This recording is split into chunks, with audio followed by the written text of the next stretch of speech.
शिरोळ तालुक्यातील Kurundwad police station हद्दीतील दत्तवाड परिसरात दारू, मटका, जुगार, अवैध प्रवासी वाहतूक, भुरट्या चोऱ्या, मावा, गुटखा विक्री फार वाढले। मागाल तिथे दारू, मटका आणि गुटखा मिळतो। मटका व्यवसाय प्रत्येक चौकात भर वस्तीत खुलेआम घेतला जातो, तर गावठी दारू अनेक ठिकाणी जोमानं सुरू आहे। पोलीस प्रशासनाच्या डोळ्या देखत सर्व व्यवसाय सुरू असूनही हा अवैध व्यवसाय थांबवण्यात पोलीस कोणतीच कारवाई करताना दिसत नाहीत। याबाबतचं गौड बंगाल काय, असा सवाल उपस्थित होतोय।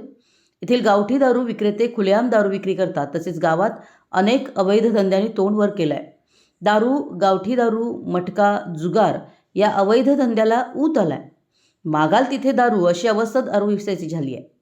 खुलेआम मटका लावण्याची मुभा ठेवली आहे। पोलीस प्रशासनाला या प्रकाराची माहिती असूनही तेरी भी चूप मेरी भी चूप या उक्तीप्रमाणे कोणावरही कारवाई करण्यास प्रशासन धजावत नसल्याचं चित्र दिसतंय।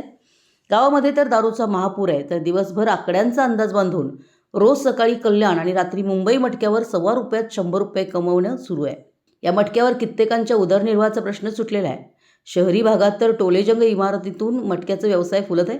पोलीस प्रशासन या इमारतीत दाखल होतं तेव्हा मात्र आश्चर्य व्यक्त करावं लागतं। येथील अवैध व्यवसायांचा पोलीस प्रशासनाला चांगला अभ्यास आहे। दारूबंदी, मटका व्यवसायाला आळा बसवण्याची गरज आहे।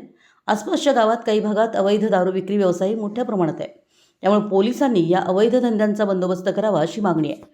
गावठी दारूचं तालुक्यात उगमस्थान शिरोळ तालुक्यातील दानवाड या गावात मोठ्या प्रमाणात गावठी दारूचे अड्डे आहेत। या ठिकाणी नदीकाठी रात्री पहाटेच्या वेळी मोठ्या प्रमाणात गावठी दारू तयार करण्यात येते। त्यानंतर हे दारू व्यावसायिक रबरी टायरमधून इनर तसेच प्लास्टिक कॅनच्या माध्यमातून सर्रास बेकायदेशीर वाहतूक विक्री केली जाते। दानवाड या छोट्या गावातून अनेक मोठ्या गावात गावठी दारू विक्री केली जाते। गावठी दारूचे दानवाड गाव उगमस्थान असल्याची चर्चा अनेक वर्षापासून असली तरी पोलीस मात्र याकडे दुर्लक्ष करताना दिसतात। मराठी न्यूजसाठी दत्तवाडहून जहांगीर रणमली।